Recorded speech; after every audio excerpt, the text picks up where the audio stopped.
Hi, everybody. Adam Courchaine here with NuMed Direct Primary Care. We're doing our monthly podcast. We have a good friend of mine on today, but I figured I'd take a moment to introduce him. David Estis, he'll tell me because he can remember exactly when we met due to some other situation. But we've known each other for years before I even had NuMed. So that was 2018. So anyway, welcome, David. Bring him on. Honored to be the first guest. Well, of course it's you. I've been on your podcast before also. Give us a little update. Oh, I do have to interrupt. So I'm actually working from home today and we're having vents cleaned. So I'm sitting in my daughter's bedroom and I tried to blur the screen so you can see there's like a bed back there and stuff. But sorry about that. I'll try to sit real close so you just see me. But yeah, so that's my background. So take it away, David. Yeah, we met. You were right. We met in 2018. I'll never forget the year because it was the year that my son was born. It was also a week before my son was born. I broke my ankle playing ice hockey. So, any of you ice hockey fans, actually, there's some Olympic hockey going on right now, but I'm recording it, so no spoilers. Okay, thanks. But yeah, I broke my ankle, and I was lucky enough to run into Adam at the time. It was where was it? Urgent care, that's right, yes. I and, yeah, we met and just kind of hit it off, and I'm a big believer in sometimes bad things happen, but out of that, you can take, you could can I say turn shit into gold on this podcast? I just said it, so sorry if I can't, but yeah, that's the best way to put it. You just have to take a crappy situation and turn it into good. And because of that, I am now friends with Adam and Dara, and we were suite mates for a while in terms of the offices, and now we're next door neighbors. And I couldn't ask for two better friends to have here. Yeah, well, it's interesting because this podcast, the reason why you were naturally the first person I went to is, I could talk about medical stuff all day long, and I do. And I find it fascinating, and I like learning new things. But maybe because I'm in the early parts of my 50s, I find it fascinating trying to learn more about nice people. And I tell folks sometimes when I meet them, I say, I've worked with stupid, I've worked with smart. I kind of like working with the smart more often. I'm not saying I'm the smart guy, but I like working with those people.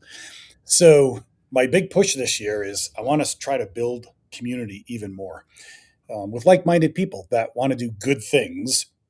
So you, David, owned a chiropractic practice for years, and you were doing that thing. But then you kind of went on this little weird journey. Not weird, but you went on a little bit of a journey. You kind of went sideways a little bit. You sold that practice. So what is Level Up Chiropractic or Next Level? Sorry, Next Level Chiropractic. Sorry, you combined my chiropractic office with my podcast name, which is Level Up with Dave. So good job. Um, so yeah, I sold the practice. It was just kind of time. I was part of the franchise, 100% chiropractic, and it was time to move on from that.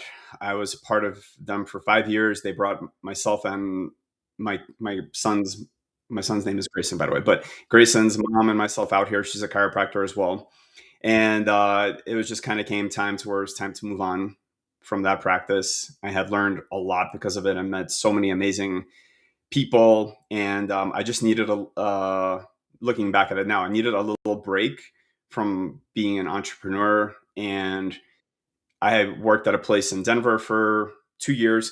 However, my break didn't last very long because one of my favorite things, you know how I tell people things always work out. The universe will send you what you need when you need it at the right proper time. So a few months after selling my practice, I had a few patients that were reaching out consistently and saying, "Hey, if you set something up here in the area of Centennial, because it's about 30, 40 minutes away from Denver, so it's far enough to where it's inconvenient to go consistently. But if you set something up here, we'll come see you." Well, then sure enough, somehow I was talking to you, Adam, and in that conversation, somehow you said, "Well, we have this room here. We don't really use it." The next day or two, I this awesome chiropractic table comes up on Marketplace. I know the guy who was selling it. It was immaculate shape, immaculate price. So everything just came together. So a few months later, Adam was kind enough to rent out his room, and I started seeing patients there. I was there 4 or 5 hours a week, maybe, and now it's grown into the full time practice. it's not just the full-time practice, because you also do some other weird stuff. So I will say this, you're the community guy. So even in our office complex, we've had these festivals of, trying to get all the small businesses together, get the public together, and just have a fun day. And I was participating quite a bit with the first one, but my life is just busy. I had Army on a lot of these. It's always on an Army weekend. But you keep going out to the community and being like, yeah, but I can meet these people and I could do these good things for this person. So yeah, what are you doing with that? Because you and I have talked about this otherwise, but I mean, you're doing the chiropractic stuff with people, but you're doing other stuff too. Yeah, and I like that you keep calling it weird stuff. I am weird. You're weird. That's why we're buddies. Well, yes. Well, and what I should say, just to clarify that though, is there's regular, like everybody else is doing, and you and I could just show up to work, punch a clock, and do our thing. But both of us got broken and couldn't do that anymore. Yeah, but Right? also both of us can't sit still. And so what's funny was last week, Dara, Adam's wife, for those of you who don't Right? know, stopped in to see someone that I shared the space with, Julie. She's a massage therapist, but I had like 3 minutes. So I always tell her or Adam when they jump in, I'm like, hop on the table. I'm going to adjust you real quick. So as we're adjusting each other, I'm adjusting her. She wasn't adjusting me. Don't worry. Probably wouldn't be good. Nurses don't adjust people.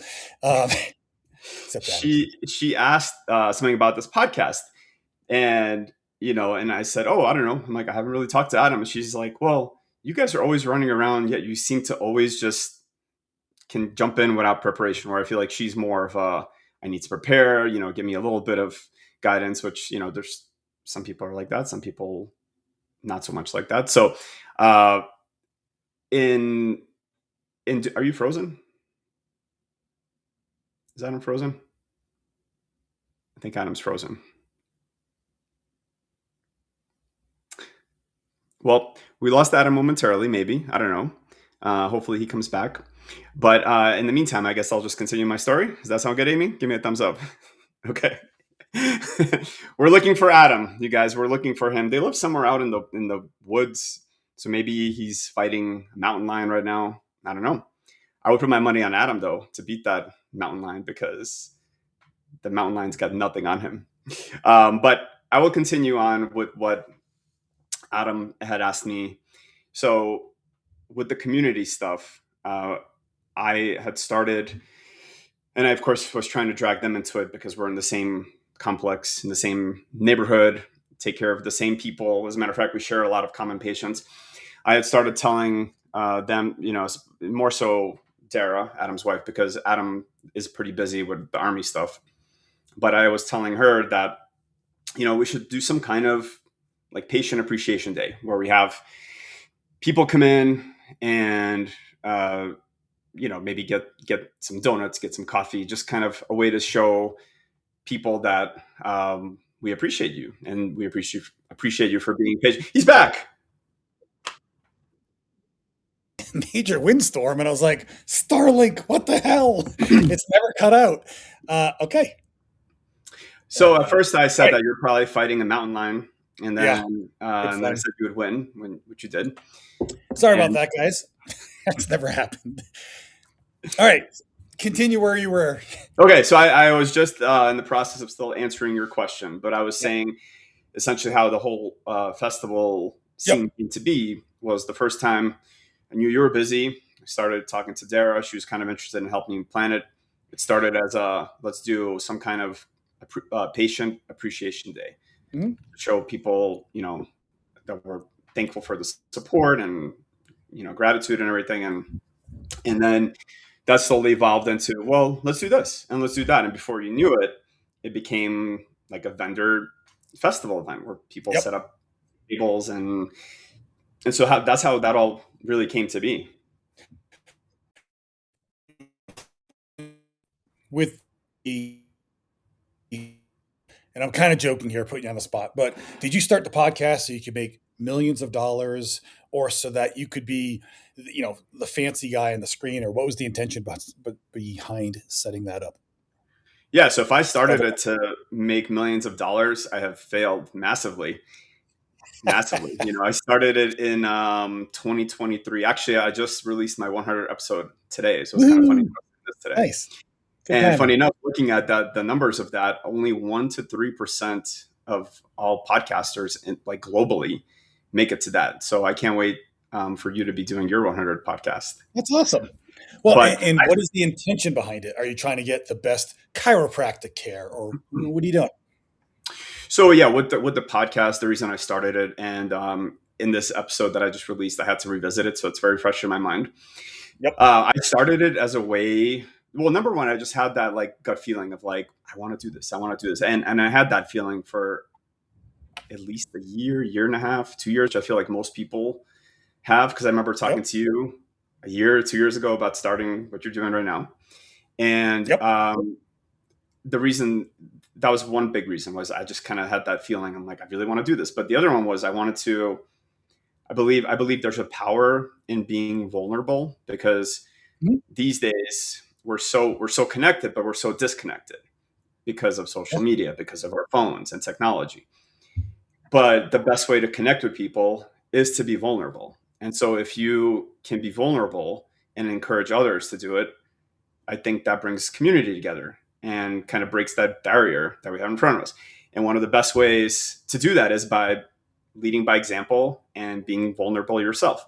And that was another motivating factor. But also it keeps you accountable, and it keeps you honest to constantly figuring out how to grow and how to continue to connect with people, and just how to be 1% better every single day. And so between all of those things, right? 1% better. Yes. Yep. It's one of the themes of it. Yep. And so that's why I one day just decided, I'm like, okay, let's just do it. And you have random people, like all people, you've had me on there, and I think we were just talking like we're doing right now, which is kind of awesome, right? Getting to know people that are doing what I think is good things in the community. And I'm going to sound like an old man for a minute, but I'll say this, that for me, my generation, well, for me, I could say social media and all kind of just seems to bring out a lot of negative. It has such potential, but it brings out a lot of negative. I had someone recently tell me like, oh, I've been watching the news. And I was like, did that bring out anything good? Or it tends to bring out what could be less desirable in humans. Whereas what you're trying to do, what you're doing, and what we try to do with our business is like, why don't we connect people and try to do some better things? What synergistic good stuff can we actually accomplish? And to me, that's the exciting stuff, right? Yep. And then I actually scribbled down a couple little things. Oh, here we go. We have a question. How does spinal health impact overall mobility and long-term prevention? I'm going to let you answer that one. How does spinal health impact overall wellness, mobility, and long-term prevention? So, and speaking of when I had you on the podcast, we weren't just talking, you were talking about what I think is like really your area of expertise, which is how we landed on that topic of ancestral living.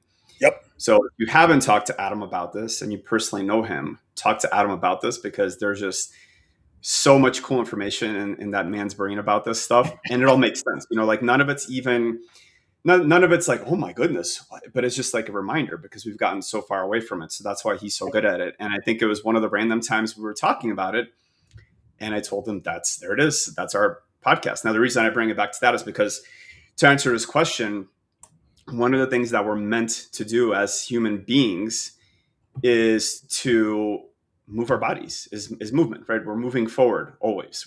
We're either moving literally like physically moving, or moving forward in life. And if you aren't moving forward in life, you're standing still.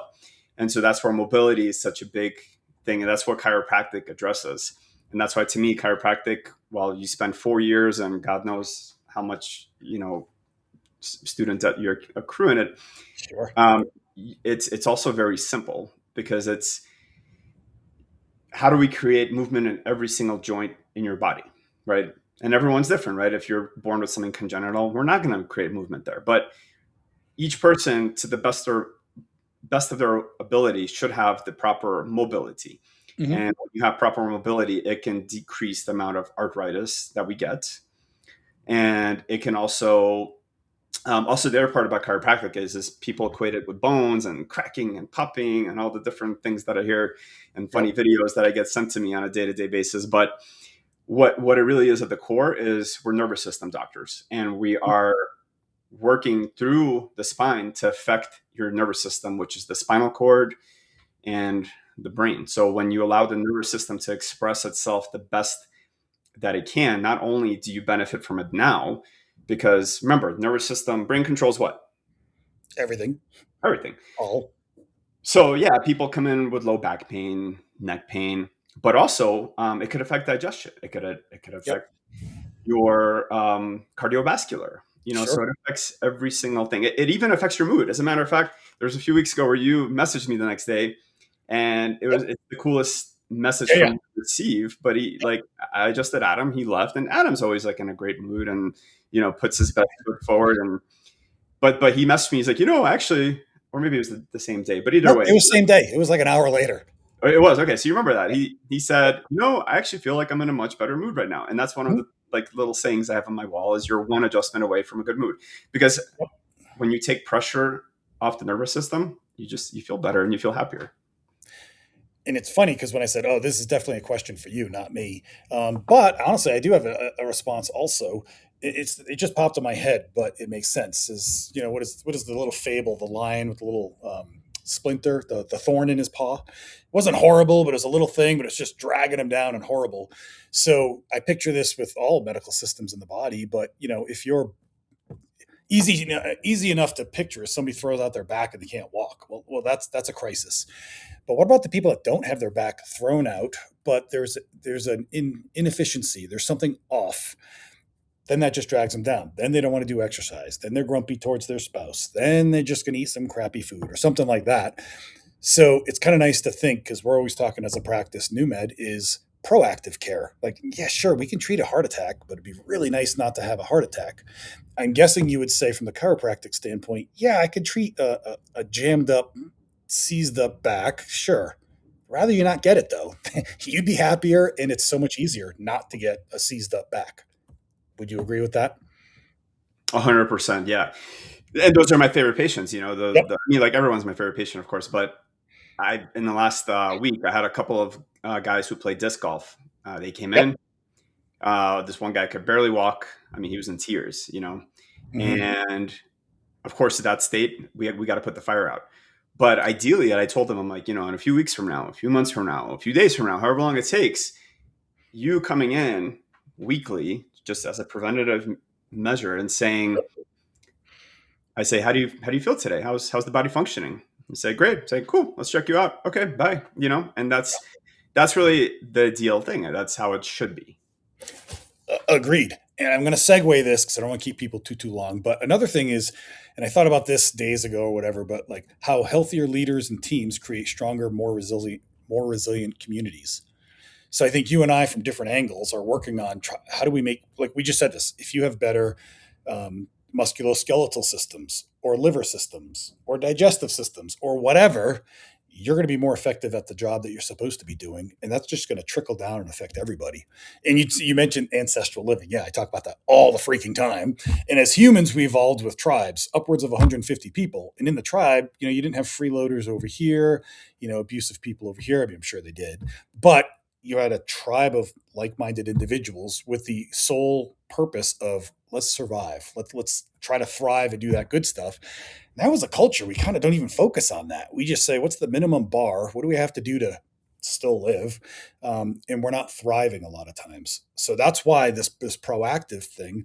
I'll just throw this out there, kind of random, but the biggest bane to all of what you do and I do and everything is, well, let's get a third party in and make them pay the bill.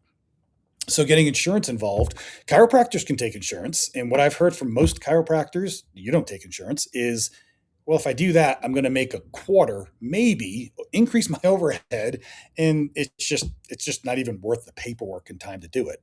So that's a side note. I don't want to get in a soapbox or anything, but as a culture, I think there's this tidal wave that needs to happen. It's slowly gaining momentum where people say, yeah, I Adam, have insurance. I used it to have a colonoscopy a couple years ago. That was good. If I have a heart attack, I will use my insurance. But if I want wellness and care, not using it. I need to invest in my health.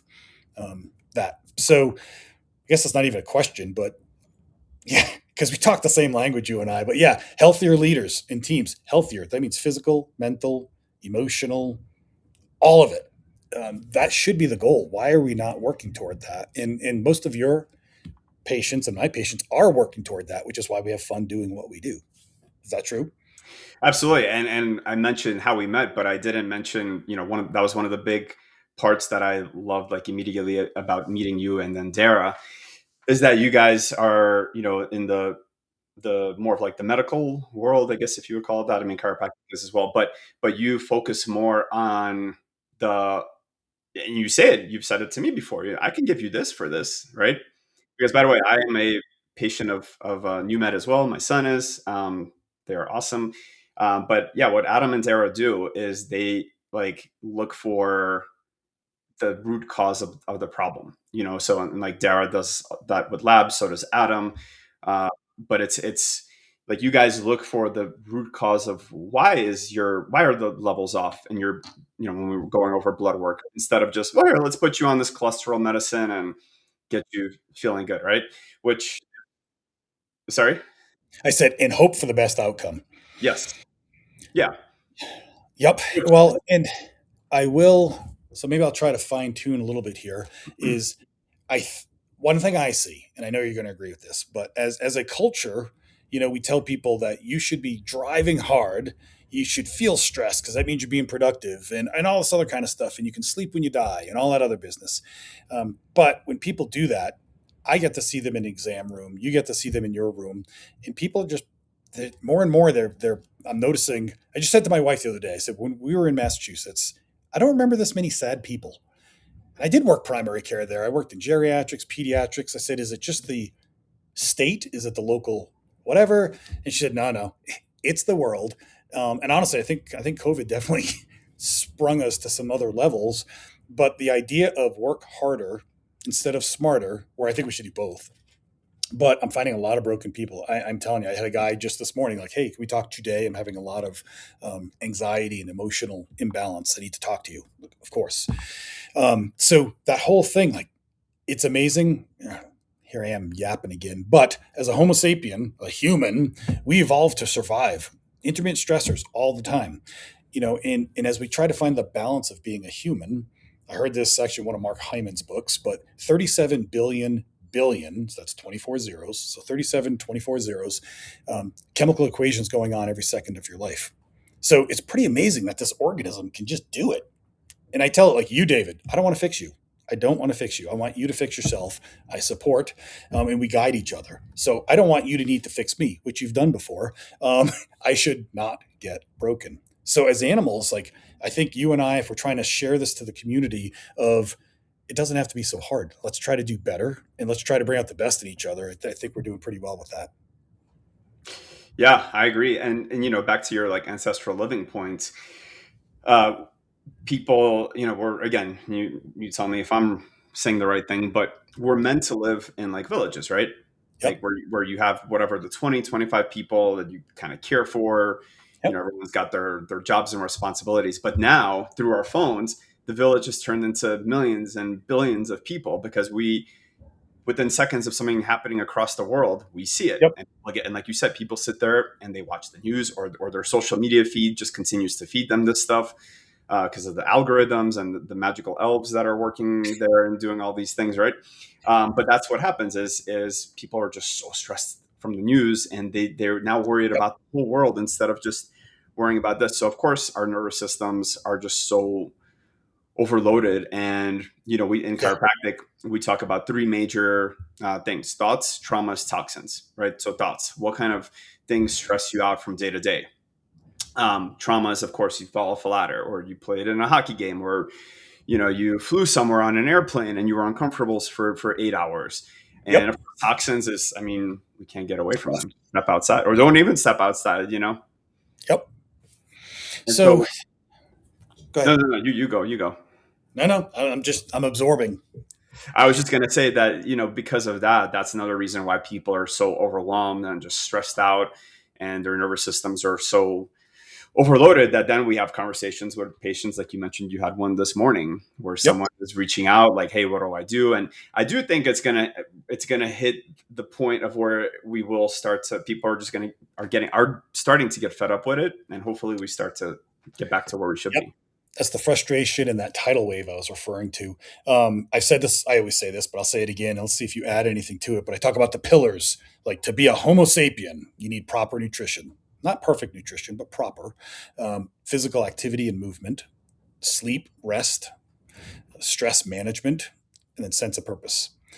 And I tell people, I think the hardest one as a culture is what do I eat?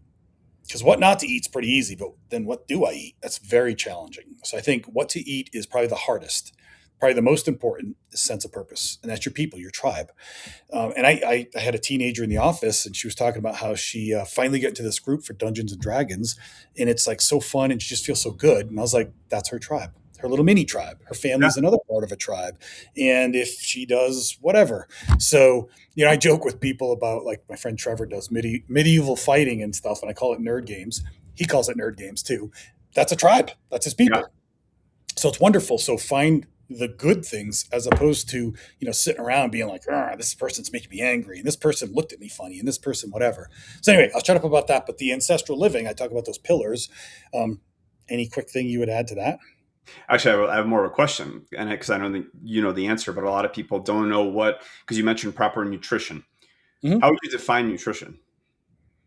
It's food fuel for the cells in that body. That 37 billion things, they need fuel. It's part of the inputs, the X's and Y's and all that stuff. So you do need fuel. Yes. So, So yeah, go ahead. like, I remember in school learning nutrition. When you think of nutrition, you think of food, water, but then Yep. also we talk about like sunlight. Sunlight is nutrition. Yep. It's hormone D being created in your body, and that helps with what? You got it. Everything. Everything, literally, like Yes. immune system, depression, anxiety, like everything. And how many people go outside every single day and sit out there for 15 to 20 minutes with, what is it, 80% of your skin? Yeah. Not me. Yeah. Well, but and yes, that is good. It's good for the rays. People that think they're going to get the vitamin D only from that, I say good luck. That was your ancestors, so naked at the equator. And I joke, usually if it's a teenager, I'm like, I don't know what you guys do in the backyard. And they're like, ah. Yeah. So, all right, we'll close with this, David. If someone wants to go have a conversation with you, work on some things on how to have better, and phrase it better than what I'm saying chiropractic care, whatever you say, but your thing, like, how do they find you? Where do they go? Unfortunately, we are not Yeah, we're definitely accepting patients. Always looking to grow. I think it's funny when people are like, "Are you accepting patients still?" I'm like, "Yes." I'm like, "Yes, I love what I do." And I always say, I'm like, if money wasn't a thing, I would still do it. And I wish that we can get back. Imagine a world with like a barter system, like where everyone contributed and you get rid of money. How awesome would that be? But yes, my website, there it is, nextlevelchiroclinic.com. It's really easy to set up an appointment.